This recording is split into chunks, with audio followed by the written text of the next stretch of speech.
내려. 다리 한복판 시어머니의 목소리가 차갑게 떨어졌습니다. 충분히 기회는 줬어. 아들 못 낳는 네 탓을 하고 순순히 내리는 게 좋을 거야. 사실 우리 집에 시집 온 게 기적이야. 기회를 줬으면 어떻게든 아득바득 아들을 낳았어야지. 남편은 아무 말도 하지 않았습니다. 그저 앞만 보고 있었죠. 며느리는 차 문을 열었습니다. 찬바람이 들이쳤고 다리 아래로는 까마득한 어둠만 보였습니다. 그녀는 내렸습니다. 차 문이 닫혔고 차는 그대로 출발했습니다. 뒤돌아보지 않았습니다. 며느리는 다리 위에 홀로 남겨졌습니다. 바람이 머리카락을 휘날렸고 차가운 공기가 온몸을 감쌌습니다. 오늘의 이야기 시작 전에 댓글로 시청하고 계신 곳을 알려주시면 감사한 마음으로 반갑게 인사드리고 싶습니다. 그럼 이야기 바로 시작하겠습니다. 모든 시작은 한 장의 결혼 사진에서 출발했습니다. 환하게 웃고 있는 신부, 그 옆에 서 있는 신랑. 행복해 보였습니다. 모든 게 완벽해 보였죠. 하지만 그 웃음 뒤에는 아무도 모르는 이야기가 숨어 있었습니다. 결혼이란 두 사람의 결합이라고들 말합니다. 하지만 때로는 그게 아닐 때가 있습니다. 한 사람이 다른 사람에게 완전히 흡수되어 버리는 순간이 있죠. 자신을 잃어버리는 순간. 그리고 그 순간부터 모든 게 틀어지기 시작합니다. 이 여자도 그랬습니다. 결혼과 동시에 자신이 아닌 다른 무언가가 되어야 했습니다.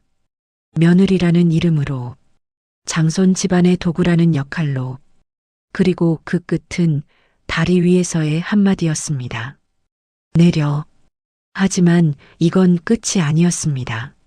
시작이었죠. 진짜 이야기는 이제부터입니다. 결혼식 날이었습니다.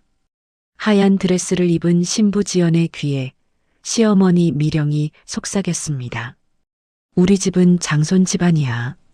첫애는 아들로. 지연은 웃으며 고개를 끄덕였습니다. 그때는 몰랐죠. 그 한마디가 얼마나 무거운 짐이 될지. 결혼 전 지연은 디자인 스튜디오에서 일했습니다. 작지만 알차게 경력을 쌓아가던 중이었죠. 하지만 결혼과 동시에 모든 게 멈췄습니다. 며느리가 밖에서 일하면 집안을 어떻게 챙기니? 시어머니의 말 한마디에 지연은 회사를 그만뒀습니다. 남편 재우는 아무 말도 하지 않았습니다. 그저 엄마 말이 맞다는 듯 고개만 끄덕였죠. 신혼집에는 매일같이 택배가 도착했습니다. 배란일 체크 달력, 건강보조제, 한약 봉지, 식탁 위에 쌓여가는 한약 봉지들. 이거 매일 먹어야 해. 몸 보신해야 아들 낳지. 시어머니는 매일 전화를 걸어 확인했습니다. 오늘 한약 먹었어? 배란일은 언제야? 병원은 언제 가? 남편 재우는 그냥 받아들였습니다. 엄마가 보낸 거야. 그냥 먹어. 무표정했습니다. 지연은 웃으며 받았습니다. 그게 며느리의 도리라고 생각했으니까요. 조금만 참자. 아기만 낳으면 괜찮아질 거야. 지연은 스스로를 다독였습니다. 하지만 그건 착각이었죠. 몇 달 후 지연은 임신을 했습니다. 온 집안이 들썩였죠. 시어머니는 병원까지 함께 따라왔습니다. 이번엔 꼭 아들이겠지? 병원 가는 차 안에서 시어머니는 계속 중얼거렸습니다. 우리 집은 대대로 장손이 집안을 이어왔어. 이번에도 당연히 아들이야. 지연은 아무 말도 하지 못했습니다. 그저 배를 쓰다듬을 뿐이었죠. 성별이 뭐가 중요해. 건강하게만 태어나면 되는 거 아닌가. 하지만 그 생각을 입 밖에 낼 수는 없었습니다. 병원 진료실. 의사가 초음파를 보며 말했습니다. 건강한 아기예요. 여아입니다. 순간 공기가 얼어붙었습니다. 시어머니의 얼굴이 식었습니다. 초음파 화면 앞에서 얼굴이 돌덩이처럼 굳어졌죠. 딸, 그 한마디에는 실망이 가득했습니다. 의사는 어색한 표정을 지었습니다. 네, 건강한 여아입니다. 축하드립니다. 축하요? 시어머니는 비웃듯 말했습니다. 딸이 뭐가 축하야? 지연은 그 순간을 잊을 수 없었습니다. 가슴이 철렁 내려앉는 느낌이었죠. 의사도 간호사도 모두 당황한 표정이었습니다. 하지만 시어머니는 신경 쓰지 않았습니다. 그저 가방을 집어들고 일어섰죠. 가자. 차 안은 조용했습니다. 아무도 말이 없었죠. 집으로 돌아가는 내내 시어머니는 한마디도 하지 않았습니다. 남편도 마찬가지였습니다. 지연은 뒷좌석에 앉아 창밖만 바라봤습니다. 축하는 없었습니다. 기쁨도 없었습니다. 그저 무거운 침묵만이 차 안을 가득 채웠습니다. 집에 도착하자 시어머니가 입을 열었습니다. 딸은 그냥 경험이야. 다음에 아들 낳으면 되니까. 지연은 고개를 숙였습니다. 경험? 자신의 아이를, 뱃속에 있는 생명을 경험이라고 부르다니. 하지만 지연은 아무 말도 하지 못했습니다. 그날 밤 지연은 혼자 방에 앉아 배를 쓰다듬었습니다. 미안해. 엄마가 너를 지켜주지 못해서. 눈물이 흘렀습니다. 하지만 소리내어 울 수는 없었습니다. 남편이 들을까봐, 시어머니가 알까봐. 지연은 이불을 뒤집어 쓰고 소리 없이 울었습니다. 그게 시작이었습니다.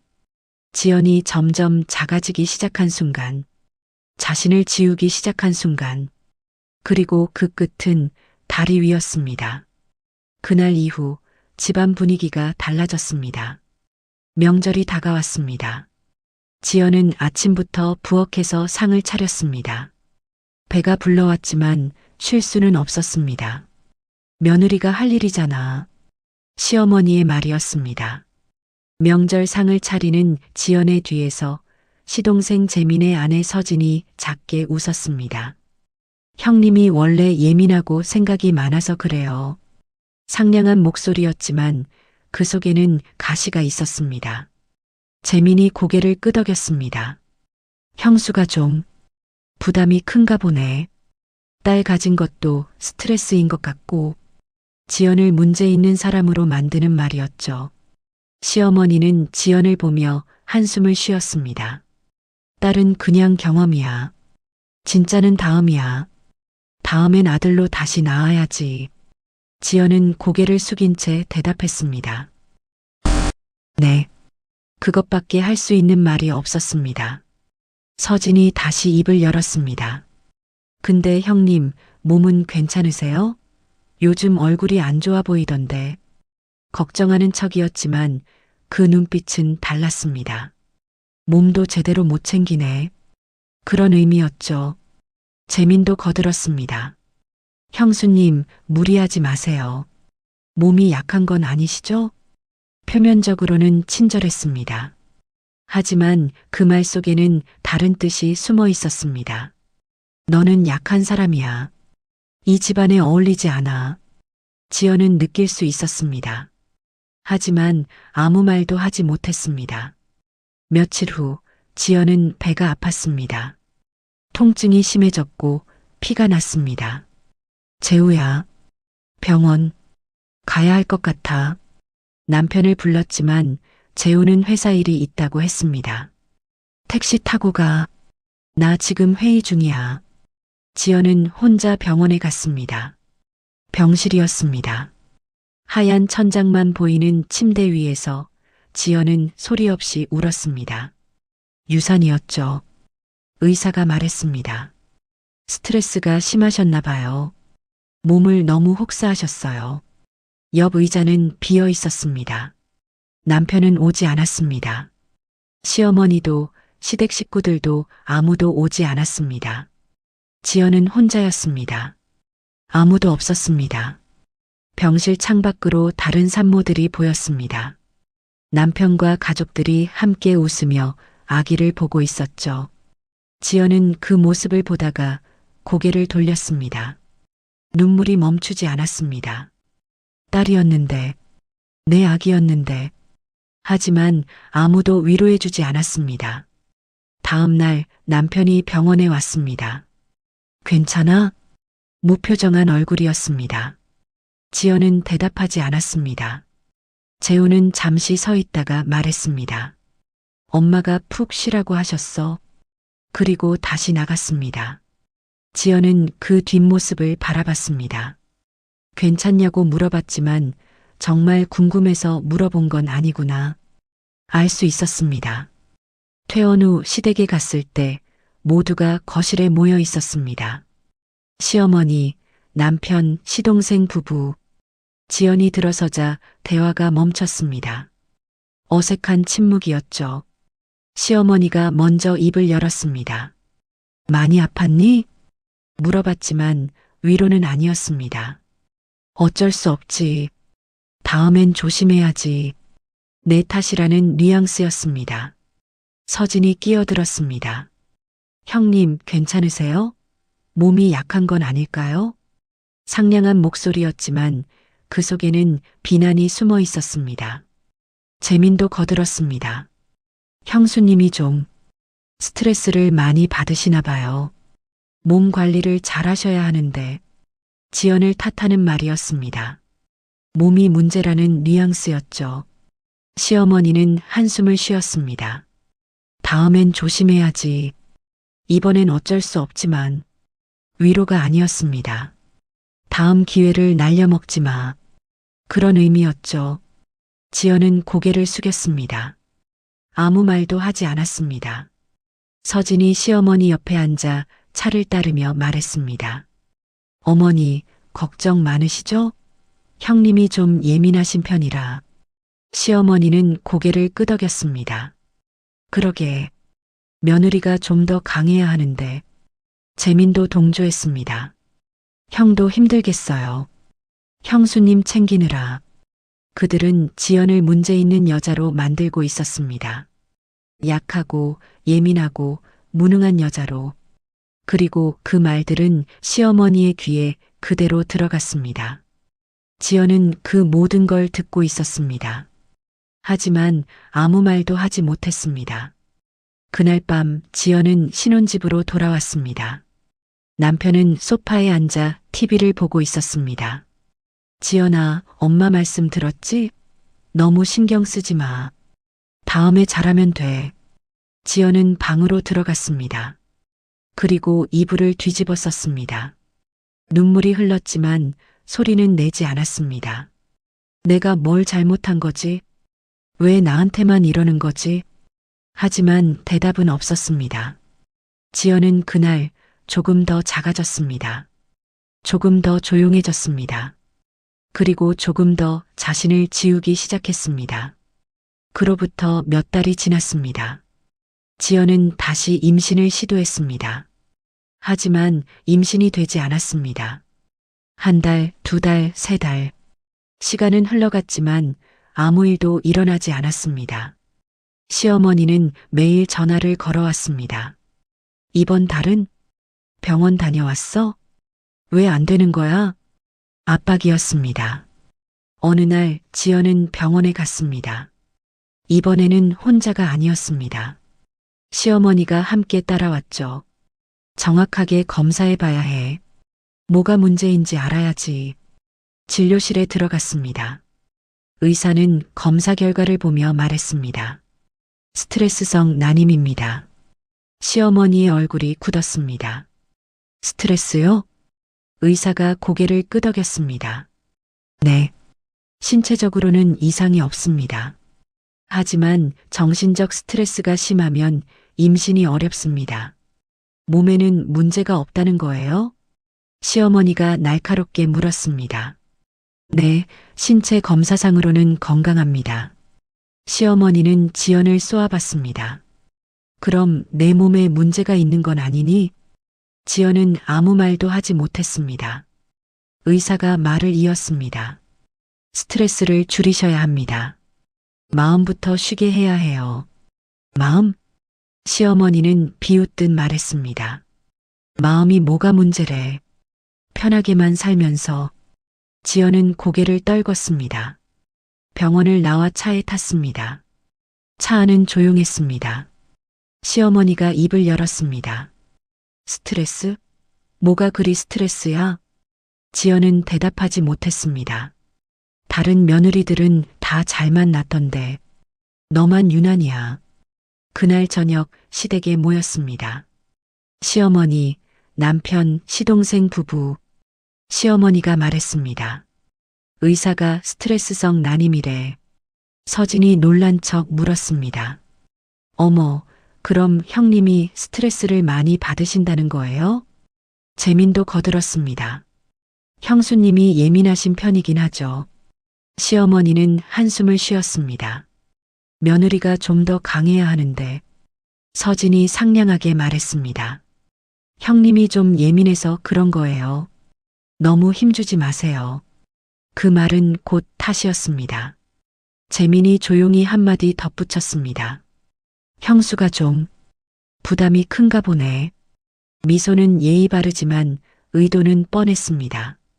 지연을 정신적으로 약한 사람으로 만드는 말이었죠. 남편 재우는 가만히 앉아 있었습니다. 아무 말도 하지 않았습니다.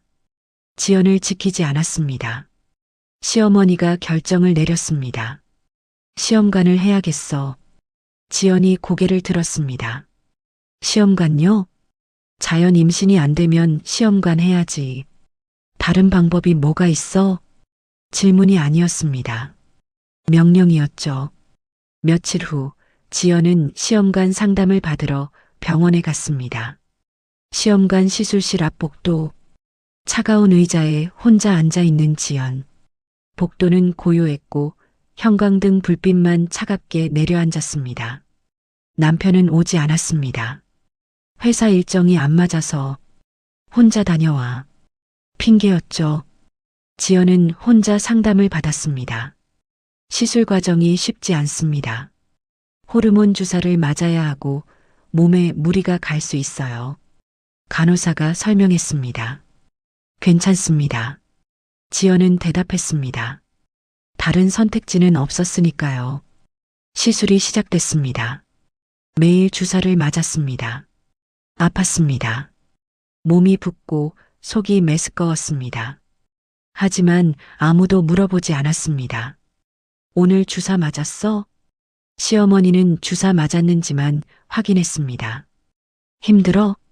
그런 질문은 없었습니다. 남편도 마찬가지였습니다. 힘들면 쉬어. 그렇게 말했지만 진심은 아니었습니다. 그저 형식적인 말일 뿐이었죠. 지연은 혼자 시술을 받았습니다. 아프고 외롭고 쓸쓸했습니다. 하지만 누구도 함께 있어주지 않았습니다. 괜찮아? 한마디가 그리웠습니다. 하지만 그 한마디는 끝내 들을 수 없었습니다. 어느 날 밤 지연은 혼자 방에 앉아 있었습니다. 거울을 봤습니다. 부은 얼굴, 푹 꺼진 눈. 예전의 자신이 아니었습니다. 나는 지금 뭘 하고 있는 거지? 이게 정말 내 삶인가? 하지만 멈출 수 없었습니다. 이미 너무 멀리 왔으니까요. 시험관 시술은 계속됐습니다. 한 번, 두 번, 실패했습니다. 시어머니는 점점 날카로워졌습니다. 왜 안 되는 거야? 돈만 들어가고. 서진은 뒤에서 속삭였습니다. 언니 몸이 진짜 문제 있는 거 아닐까요? 재민도 거들었습니다. 형수님이 너무 긴장하시는 거 아니에요? 모든 게 지연의 탓이었습니다. 몸도 마음도 바싹 말라가는 지연. 곁엔 아무도 없었습니다. 지연은 완전히 고립됐습니다. 숨막히는 압박 속에서 지연은 점점 작아졌습니다. 그리고 어느 날 기적처럼 시험관이 성공했습니다. 임신입니다. 의사의 말에 시어머니는 환하게 웃었습니다. 이번엔 꼭 아들이겠지? 하지만 지연은 웃을 수 없었습니다. 두려웠으니까요. 만약 이번에도 딸이면? 그 생각만으로도 숨이 막혔습니다. 몇 주 후 성별 확인 날이 왔습니다. 온 가족이 병원에 모였습니다. 시어머니, 남편, 시동생 부부까지 모두가 초음파 화면을 바라봤습니다. 의사가 말했습니다. 축하드립니다. 건강한 아기예요. 시어머니가 물었습니다. 성별은요? 의사가 웃으며 대답했습니다. 여아입니다. 순간 공기가 얼어붙었습니다. 시어머니의 얼굴에서 웃음이 사라졌습니다. 돌처럼 굳어졌죠. 또 딸. 그 목소리는 차갑고 낮았습니다. 지연은 숨이 막혔습니다. 병원을 나와 차에 탔습니다. 아무도 말이 없었습니다. 시동생 부부는 뒷자리에서 서로 눈빛을 나눴습니다. 또 실패네. 그런 의미였습니다. 차는 조용히 달렸습니다. 그리고 어느 순간 차가 멈췄습니다. 다리 한복판이었습니다. 다리 한복판에서 차가 멈췄습니다. 시어머니가 뒤를 돌아봤습니다. 그 눈빛은 차갑고 날카로웠습니다. 내려. 지연은 천천히 고개를 들었습니다. 네. 아들도 못 낳는 년. 내려. 여기서 끝이야. 시어머니의 목소리는 칼날처럼 날카로웠습니다. 지연은 남편을 봤습니다. 재우야. 남편은 운전대를 잡은 채 앞만 보고 있었습니다. 고개조차 돌리지 않았죠. 재우야, 나 지금. 엄마 말씀 들어. 남편의 목소리는 낮고 무기력했습니다. 지연은 믿을 수 없었습니다. 당신도 그렇게 생각해? 남편은 대답하지 않았습니다. 그저 침묵뿐이었습니다. 뒷자리에는 시동생 재민과 동서 서진도 앉아 있었습니다. 그들 역시 아무 말이 없었습니다. 서진은 고개를 돌려 창밖을 봤고 재민은 휴대폰만 만지작거렸습니다. 아무도 지연을 지키지 않았습니다. 시어머니가 다시 말했습니다. 빨리 내려. 차 막힌다. 지연은 천천히 차 문을 열었습니다. 찬바람이 세차게 들이쳤습니다. 다리 아래로는 까마득한 어둠만 보였죠. 지연은 차에서 내렸습니다. 천천히 한 발 한 발. 차 문이 닫혔습니다. 그리고 차는 그대로 출발했습니다. 뒤돌아보지 않았습니다. 지연은 그 차가 멀어지는 걸 봤습니다. 빨간 후미등이 점점 작아졌습니다. 그리고 사라졌습니다. 지연은 다리 난간 옆에 홀로 서 있었습니다. 바람이 머리카락을 휘날렸고 차가운 공기가 온몸을 감쌌습니다. 그녀는 난간을 잡았습니다. 아래를 내려다봤습니다. 깊고 어두웠습니다. 손에는 힘이 들어갔습니다. 이렇게 끝내야 하나? 눈물이 흘렀습니다. 하지만 뛰어내리지 않았습니다. 뛰어내릴 수 없었습니다. 뱃속에는 아기가 있었으니까요. 딸이었습니다. 아무도 원하지 않는 딸. 하지만 지연에게는 소중한 아기였습니다. 지연은 배를 감쌌습니다. 미안해. 엄마가 너를 지켜주지 못해서. 목소리가 떨렸습니다. 하지만 엄마는 너를 지킬 거야. 꼭. 그 순간 지연은 깨달았습니다. 나는 살아야 한다. 이렇게 끝낼 수 없다고. 이렇게 사라질 수 없다고. 이 아이를 지켜야 한다고. 지연은 천천히 난간에서 손을 뗐습니다. 그리고 걸었습니다. 한 걸음 한 걸음. 다리를 건넜습니다. 눈물은 나오지 않았습니다. 이미 마음속에서 무언가가 끊어진 뒤였으니까요. 지연은 걸으면서 생각했습니다. 나는 왜 이렇게 당해야 했지? 내가 뭘 잘못했지? 하지만 이제 그런 건 중요하지 않았습니다. 중요한 건 살아남는 것이었습니다. 지연은 택시를 잡았습니다. 어디로 모실까요? 기사가 물었습니다. 지연은 잠시 생각했습니다. 시댁으로? 신혼집으로? 아니었습니다. 그곳은 이제 자신의 집이 아니었습니다. 모텔로 가주세요. 지연은 대답했습니다. 목소리는 차분했습니다. 감정이 없었습니다. 택시는 출발했습니다. 창밖으로 도시의 불빛이 스쳐 지나갔습니다. 지연은 그걸 바라보며 생각했습니다. 이제 어떻게 하지? 앞으로 어떻게 살지? 하지만 두렵지 않았습니다. 오히려 후련했습니다. 드디어 벗어났다는 느낌이었죠. 모텔에 도착했습니다. 작은 방이었습니다. 하지만 괜찮았습니다. 처음으로 혼자만의 공간이 생긴 것 같았습니다. 지연은 침대에 앉았습니다. 그리고 휴대폰을 꺼냈습니다. 남편에게서 전화가 왔습니다. 받지 않았습니다. 시어머니에게서도 전화가 왔습니다. 역시 받지 않았습니다. 문자가 왔습니다. 어디야? 당장 들어와. 시어머니였습니다. 지연은 문자를 읽고 휴대폰을 내려놨습니다. 대답하지 않았습니다. 이제 그들의 말에 따를 필요가 없었습니다. 지연은 거울을 봤습니다. 부은 얼굴, 푹 꺼진 눈. 하지만 그 눈빛은 예전과 달랐습니다. 더 이상 순한 며느리가 아니었습니다. 지연은 생각했습니다. 이제 뭘 해야 하지? 일단 살아야 했습니다. 아기와 함께. 그러려면 돈이 필요했습니다. 일이 필요했습니다. 지연은 노트북을 꺼냈습니다. 예전에 쓰던 노트북이었습니다. 결혼 전 디자인 일을 할 때 사용하던 것이었죠. 이메일을 열었습니다. 예전 동료들의 이메일이 보였습니다. 지연은 키보드를 두드렸습니다. 안녕하세요. 오랜만에 연락드립니다. 다시 일을 시작하려고 하는데 혹시 프로젝트 있으면 연락 주세요. 전송했습니다. 그리고 기다렸습니다.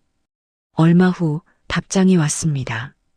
지연 씨, 반갑습니다. 마침 급한 프로젝트가 있는데 도와주실 수 있으세요? 지연은 작게 웃었습니다. 네, 가능합니다. 다시 답장을 보냈습니다. 일이 생겼습니다. 돈을 벌 수 있는 방법이 생긴 것이죠. 지연은 노트북을 닫았습니다. 그리고 창밖을 봤습니다. 도시의 불빛이 반짝이고 있었습니다. 이제 시작이야. 지연은 생각했습니다. 나는 살아남을 거야. 그리고 지연은 잠시 멈췄습니다. 그들에게 보여줄 거야. 무엇을? 지연은 아직 정확히 알지 못했습니다. 하지만 한 가지는 확실했습니다. 이대로 끝나지 않는다는 것. 지연은 배를 쓰다듬었습니다. 우리 함께 잘 살아보자. 작게 속삭였습니다. 그날 밤 지연은 처음으로 편안하게 잠들었습니다. 누구의 눈치도 보지 않고 누구의 말도 듣지 않고 그저 혼자 자유롭게. 며칠이 지났습니다. 지연은 연락을 받지 않았습니다. 전화도 문자도 완전히 사라진 것처럼 시댁 식탁이었습니다. 시어머니, 남편 재우, 시동생 재민, 동서 서진. 네 사람이 앉아 있었습니다. 한 자리가 비어 있었죠. 지연의 자리였습니다. 시어머니가 입을 열었습니다. 연락이 안 되네. 남편 재우는 무표정하게 밥을 먹었습니다. 그러게요. 시어머니가 나를 세웠습니다. 남들이 알면 창피해. 체면이 있으니까 당장 찾는 척이라도 해. 재우는 휴대폰을 꺼내 전화를 걸었습니다. 한 번, 두 번, 세 번. 하지만 진심은 없었습니다. 그저 엄마 앞에서 보여주기 위한 신용이었죠. 안 받네요. 재우가 말했습니다.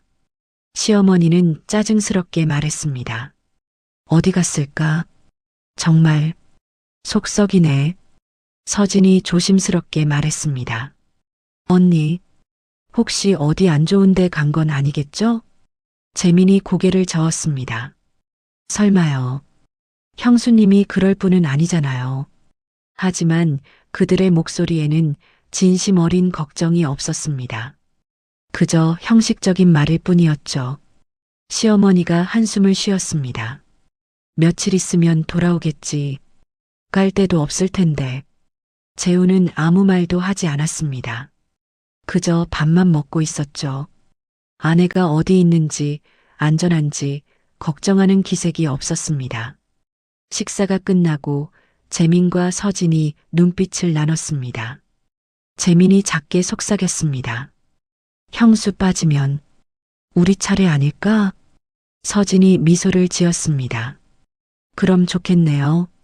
어차피 형님도 별로 제대로 못하시잖아요.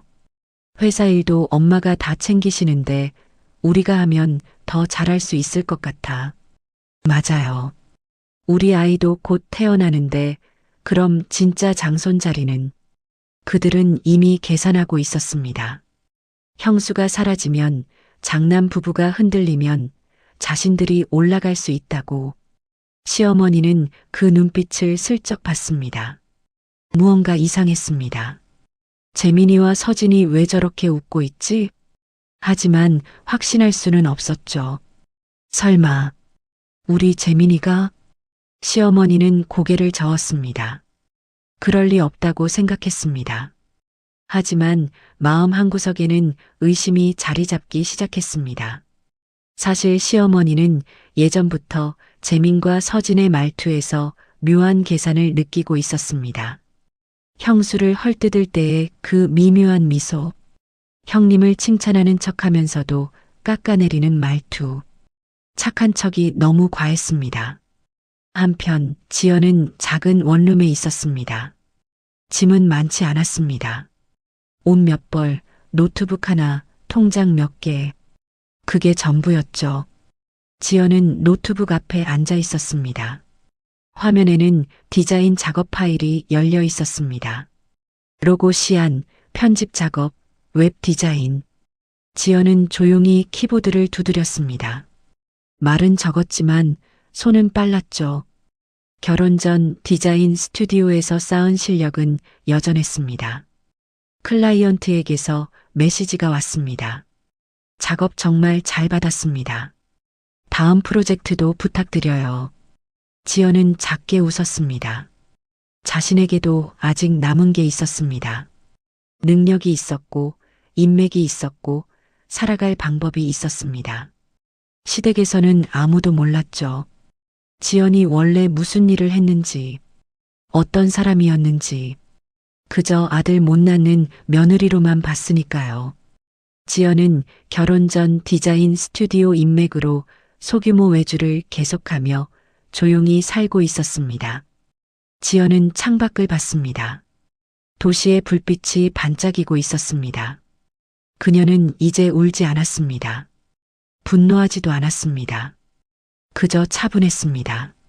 마치 감정이 사라진 것처럼, 아니, 정확히는 감정을 꺼버린 것처럼. 지연은 노트북 화면을 응시했습니다. 그리고 생각했습니다. 복수는 하지 않을 거야. 그냥 진실만 보여주면 돼. 지연은 이미 알고 있었습니다. 시동생 부부의 눈빛을, 그들이 품고 있는 욕심을. 지연은 며느리였지만 바보는 아니었습니다. 결혼 생활 내내 보고 들었던 것들이 있었죠. 재민이 사업 서류를 정리하던 모습, 서진이 시어머니 앞에서만 상냥하게 구는 모습, 두 사람이 몰래 나누던 대화들. 형님은 좀 무능하신 것 같아. 회사 일도 제대로 못하시잖아. 형수님도 뭐 있는 것도 아니고. 지연은 그걸 다 기억하고 있었습니다. 그리고 이제 그걸 꺼낼 시간이 올 것 같았습니다. 하지만 아직은 아니었습니다. 타이밍이 중요했습니다. 지연은 파일 하나를 열었습니다. 그 안에는 날짜별로 기록된 내용들이 있었습니다. 2023년 10월 15일 명절, 서진이 시어머니에게 형수님은 예민하다고 말함. 2023년 11월 3일 재민이 서재에서 서류 복사하는 모습 목격. 2024년 1월 20일 서진이 시어머니 통장 비밀번호 메모하는 거 봄. 지연은 며느리로 살면서도 조용히 관찰하고 있었습니다. 이제 그 조각들을 맞출 때가 올 것입니다. 하지만 서두르지 않았습니다. 지연은 노트북을 닫았습니다. 그리고 중얼거렸습니다. 조금만 더 기다려. 목소리에는 감정이 없었습니다. 차갑고 고요했습니다. 폭풍 전의 고요함처럼 그날 밤 시댁에서는 아무도 잠들지 못했습니다. 시어머니는 뒤척였습니다. 며느리가 어디 간 거야? 설마 무슨 일이라도. 하지만 진짜 걱정은 아니었습니다. 소문이라도 나면 어쩌지. 체면이 말이 아니겠네. 그게 더 걱정이었죠. 재우는 멍하니 천장을 봤습니다. 지연이 정말 안 돌아오는 건가? 하지만 찾으러 나가지는 않았습니다. 재민과 서진은 방에서 속삭였습니다. 이참에 형수가 진짜 나가면 좋겠다. 그럼 우리가 올라갈 수 있잖아. 그들은 웃고 있었습니다. 그리고 지연은 원룸에서 조용히 미소 지었습니다. 그들이 무너질 날을 기다리면서 지연은 달라졌습니다. 눈물은 이제 나오지 않았죠. 분노도 없었습니다. 그저 차분하고 냉정했습니다. 감정을 꺼버린 사람처럼 이제 상대를 사람으로 보지 않았습니다. 그저 관찰 대상일 뿐이었죠. 지연은 매일 노트북 앞에 앉아 일을 했습니다. 디자인 외주, 로고 작업, 편집 의뢰, 결혼 전 쌓아둔 인맥들이 하나씩 연락을 해왔습니다. 지연 씨, 이번 프로젝트 같이 하실래요? 오랜만이에요. 실력은 여전하시네요. 지연은 조용히 일했습니다. 말은 적었지만 손은 빨랐죠. 돈이 쌓여갔습니다. 많지는 않았지만 살아가기에는 충분했습니다. 그리고 그 사이사이 지연은 생각했습니다. 시댁은 지금 어떻게 돌아가고 있을까? 어느 날 지연은 우연히 알게 됐습니다. 남동생 재민과 동서서진이 시어머니 뒤에서 사업 관련 자료를 조금씩 모으고 있다는 것을. 카페에서 재민을 우연히 본 것이었습니다. 지연은 창가 자리에 앉아 있었고 재민은 밖 주차장에서 서진과 대화하고 있었죠. 재민의 서류 가방이 열려 있었고 그 안에 회사 관련 서류들이 보였습니다. 지연은 휴대폰을 꺼내 조심스럽게 사진을 찍었습니다. 줌을 당겨서 보니 회사 계좌 명세서였습니다. 그리고 재민 명의의 통장 사본도 보였죠. 뭔가 이상하네. 지연은 그 사진을 저장했습니다. 며칠 후 지연은 시댁 근처를 지나가다가 또 봤습니다. 서진이 시댁에서 나오는 모습을. 손에는 작은 수첩이 들려 있었습니다. 서진은 주변을 둘러보고 수첩을 펼쳐 무언가를 확인했습니다. 지연은 멀리서 지켜봤습니다. 서진의 휴대폰 화면이 켜졌고 그 화면에는 사진이 보였습니다. 시어머니 통장의 사진이었습니다. 저건 지연은 놀라지 않았습니다. 예상했던 일이었으니까요. 지연은 그 모습도 사진으로 남겼습니다. 지연은 시댁으로 돌아오지 않았습니다. 하지만 남동생 동서가 시어머니 뒤에서 사업 관련 자료를 조금씩 모으고 있다는 것을 우연히 알게 됐습니다. 그들이 서류 가방을 정리하는 모습을 스쳐 지나가며 본 것이었죠. 재민의 서류 가방 속 회사 인감날인 서류, 서진의 휴대폰 메모장에 적힌 시어머니 통장 비밀번호, 지연은 며느리로 지내는 동안 이미 봤던 것들이었습니다. 하지만 그때는 아무 말도 하지 않았습니다. 그냥 조용히 지켜보기만 했죠. 언젠가 터질 거야. 지연은 알고 있었습니다. 즉, 지연은 이미 시댁 내부에서 썩어가던 부분을 보기만 한 위치일 뿐이었습니다. 폭발 버튼은 그들이 이미 만들고 있었습니다. 지연은 단지 그걸 눌러줄 사람이 될 뿐이었죠. 지연은 노트북을 열고 폴더를 만들었습니다. 증거 재민 서진. 안에는 사진들이 하나씩 쌓여갔습니다. 재민의 서류 가방 속 문서들, 서진의 휴대폰 화면 캡처, 우연히 들었던 대화들의 녹음 파일. 형님은 좀 무능하시잖아. 우리가 하면 더 잘할 수 있어. 어머니 통장 비밀번호 알아냈어. 나중에 쓸 일 있을 거야. 모든 게 정리되어 있었습니다. 지연은 USB 하나를 꺼냈습니다. 파일을 복사했습니다. 그리고 작은 봉투에 넣었습니다. 봉투 겉면에 한 줄을 적었습니다. 가족이 가족을 잡아먹고 있습니다. 지연은 봉투를 가방에 넣었습니다. 이제 전달할 시간이었습니다. 하지만 서두르지 않았습니다. 타이밍이 중요했으니까요. 지연은 창밖을 봤습니다. 시댁집 불빛이 멀리 보였습니다. 저 안에서는 지금 무슨 일이 벌어지고 있을까요? 서로 의심하고 탓하고 균열이 생기고 있겠죠. 시댁에서는 균열이 시작되고 있었습니다. 시어머니 미령은 요즘 밤잠을 설쳤습니다. 며느리는 연락이 두절됐고 장남은 무기력했습니다. 하지만 더 신경 쓰이는 건 따로 있었죠. 어느 날 시어머니는 서재에서 서류를 정리하고 있었습니다. 그때 눈에 띈 파일 하나. 재민명의 통장 사본. 이상했습니다. 왜 이게 여기 있지? 시어머니는 파일을 열어봤습니다. 순간 얼굴이 굳었습니다.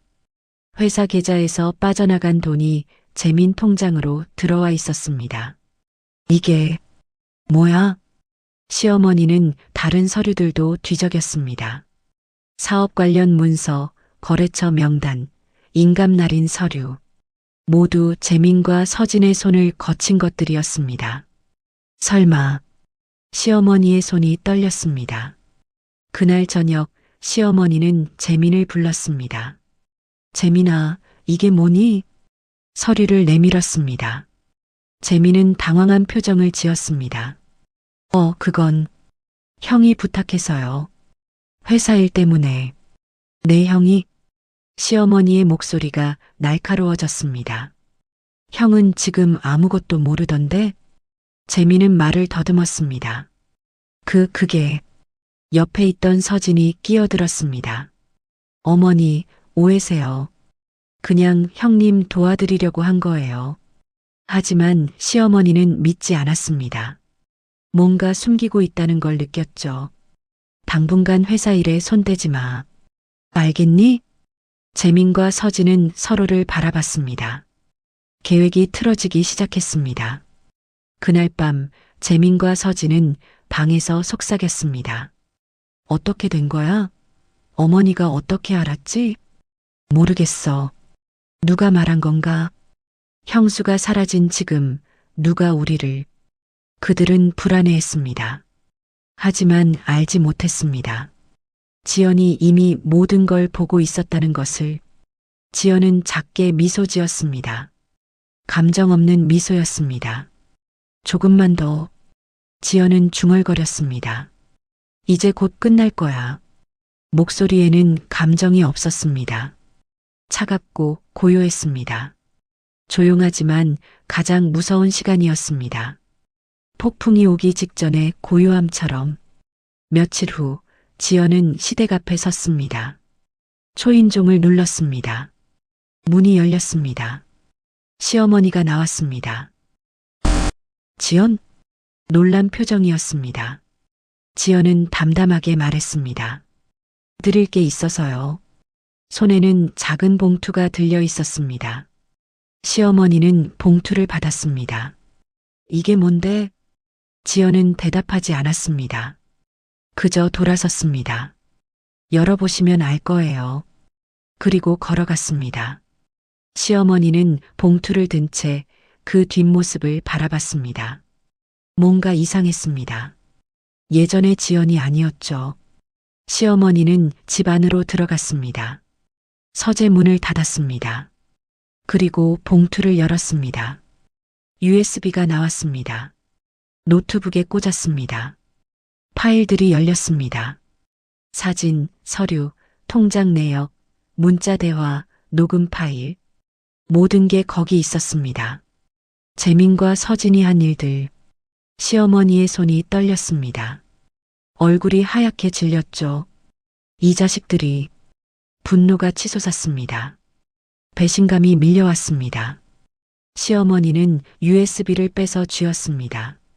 그리고 거실로 나갔습니다. 다들 지금 당장 거실로 나와. 목소리가 떨렸습니다. 그날 저녁 시댁 거실에 모두가 모였습니다. 시어머니, 남편 재우, 시동생 재민, 동서 서진. 공기가 무거웠습니다. 시어머니는 식탁 위에 USB를 던졌습니다. 이게 뭔지 설명해봐. 재민과 서진의 얼굴이 굳었습니다. 그게 뭔데요? 재민이 어색하게 물었습니다. 시어머니는 노트북을 켰습니다. 화면에 파일들이 떴습니다. 통장 내역, 서류 사본, 문자 대화 스크린샷, 녹음 파일. 모든 게 거기 있었죠. 이게 뭐냐고 물어. 시어머니의 목소리가 떨렸습니다. 분노였습니다. 재미는 말을 더듬었습니다. 그건 오해예요. 형 도와주려고. 닥쳐. 시어머니가 소리쳤습니다. 회사 돈을 내 통장으로 빼돌린 게 도와준 거야? 인감을 몰래 쓴 게 도와준 거냐고. 시어머니는 녹음 파일을 틀었습니다. 재민의 목소리가 흘러나왔습니다. 형님은 좀 무능하시잖아. 우리가 하면 더 잘할 수 있어. 서진의 목소리도 들렸습니다. 어머니 통장 비밀번호 알아냈어. 나중에 쓸 일 있을 거야. 침묵이 흘렀습니다. 서진이 끼어들었습니다. 어머니, 진정하세요. 우리는 그냥, 너도 입 다물어. 시어머니는 서진을 쏘아봤습니다. 내가 내 통장 비밀번호 몰래 적어둔 것도 다 알아. 명절 때마다 형수 헐뜯으면서 착한 척한 것도 다 봤어. 서진의 얼굴이 하얗게 질렸습니다. 그건 말이 막혔습니다. 남편 재우는 멍하니 앉아 있었습니다. 이게 무슨 일이야? 시어머니가 재우를 봤습니다. 내 동생이 너 뒤통수 친 거야. 내가 무너지길 기다린 거지.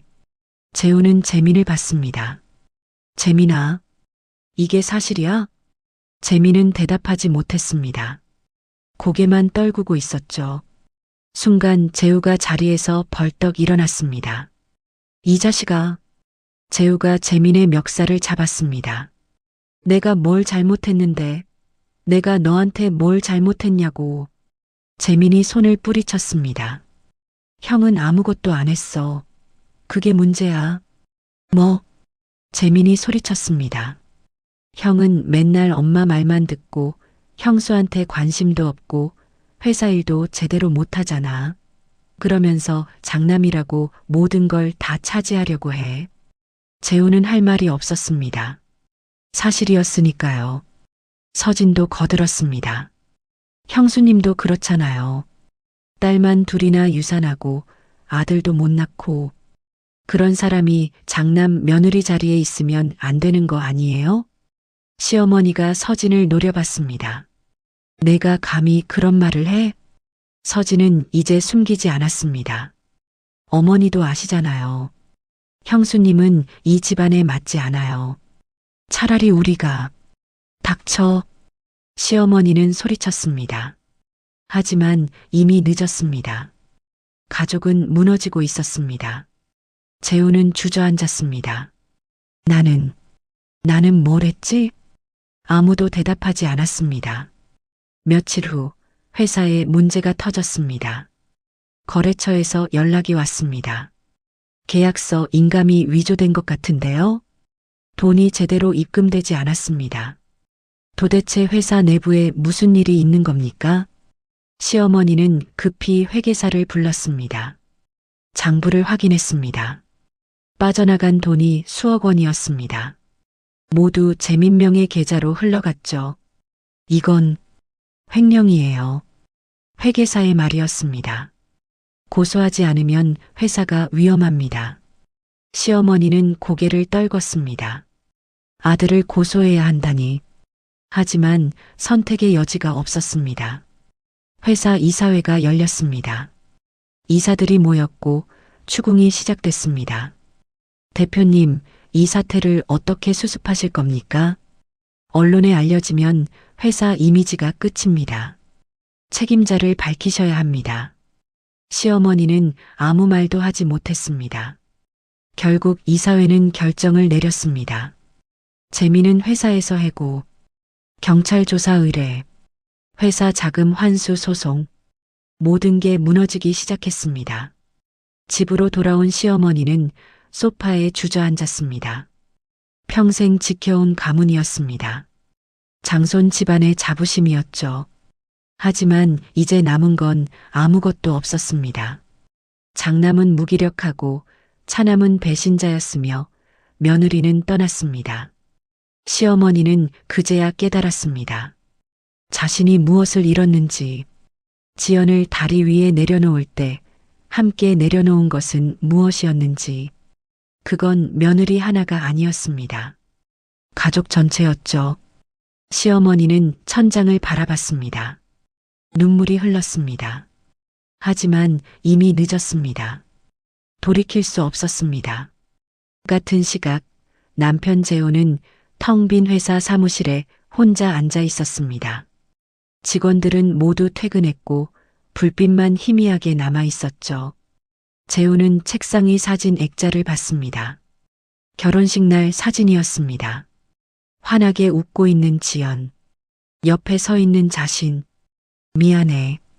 재호는 중얼거렸습니다. 하지만 그 말을 들어줄 사람은 이제 없었습니다.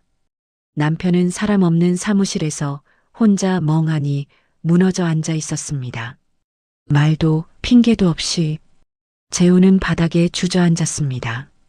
아무 말도 아무 핑계도 없이 그저 무너져 내렸습니다. 회사는 흔들렸고 가족은 붕괴했으며 거래처는 떠났습니다. 장손 집안의 자부심은 이제 조롱거리가 됐습니다. 저 집 내부에서 싸우느라 난리래. 아들이 횡령했다던데? 며느리는 쫓아내고 완전 막장이네. 소문은 빠르게 퍼졌습니다.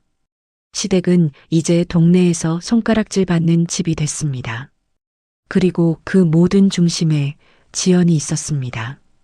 아무것도 하지 않았지만 모든 걸 무너뜨린 사람. 지연은 단지 진실을 보여줬을 뿐이었습니다. 이미 썩어가던 것을 드러냈을 뿐이죠. 폭발 버튼은 그들이 만들었고 지연은 단지 그걸 눌렀을 뿐이었습니다.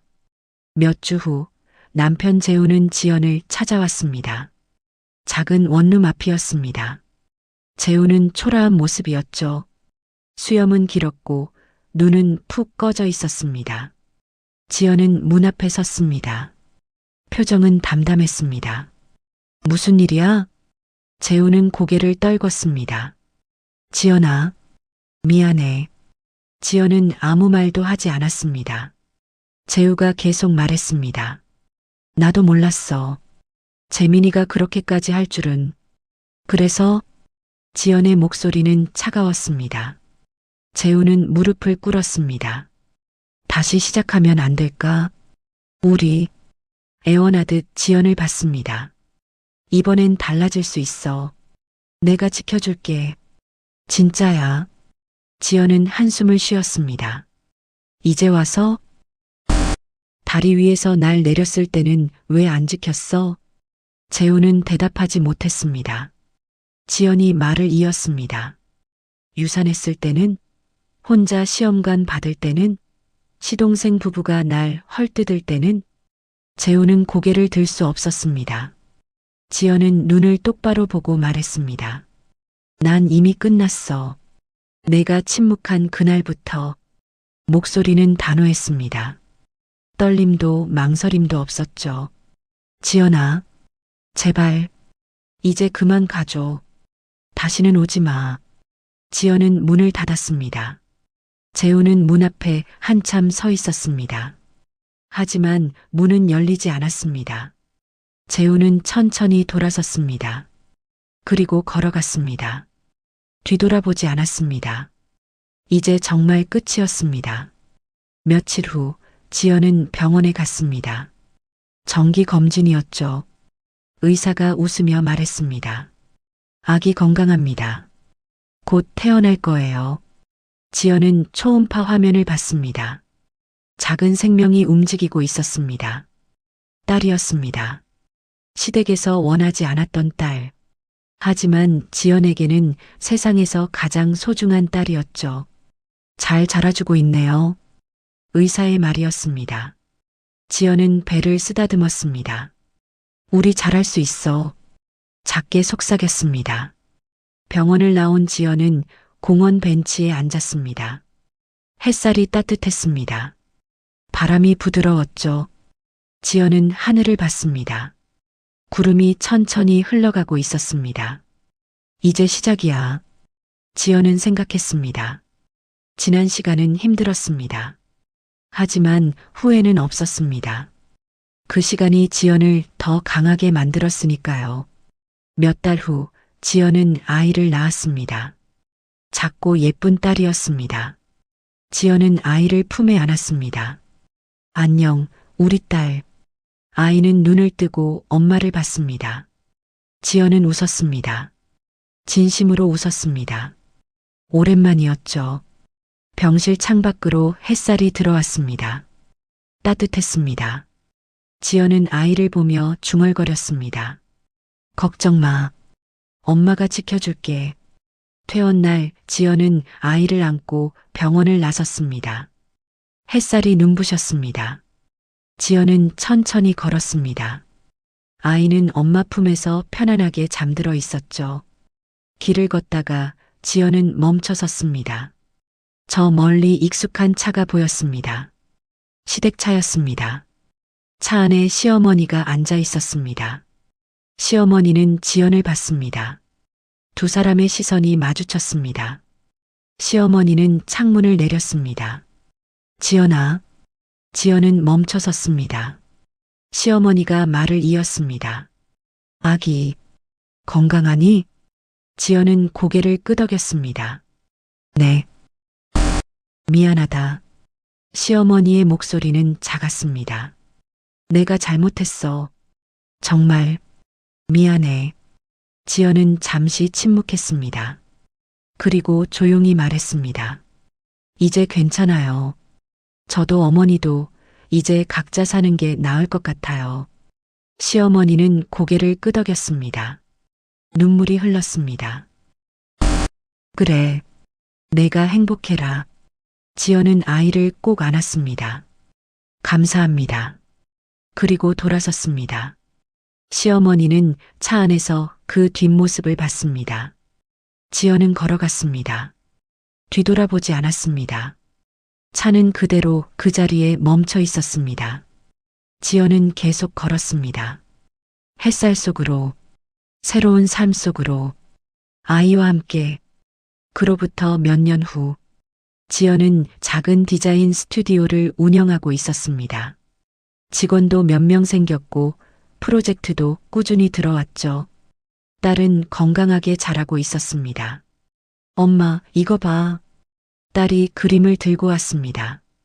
알록달록한 색연필 그림이었죠. 우와, 우리 딸 진짜 잘 그렸네. 지연은 딸을 안아 올렸습니다. 딸은 깔깔 웃었습니다. 지연도 웃었습니다. 지연은 이제 행복했습니다. 눈물도 없었고 후회도 없었습니다. 그저 앞만 보고 걸어갈 뿐이었죠. 과거는 과거였습니다. 지연은 이제 완전히 다른 사람이 되어 있었습니다. 더 강하고 더 단단하며 더 자유로운 사람. 그리고 무엇보다 자신의 삶을 사는 사람. 어느 날 저녁 지연은 딸과 함께 산책을 나갔습니다. 공원에는 사람들이 많았습니다. 가족들이 웃으며 걷고 있었죠.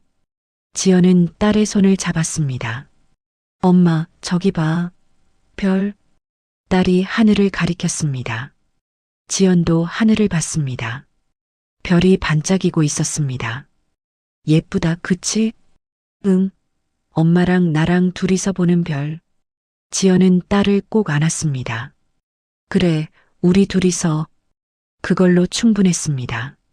지연은 더 이상 아무것도 바라지 않았습니다. 이미 가진 것만으로도 충분했으니까요. 지연은 딸과 함께 걸었습니다.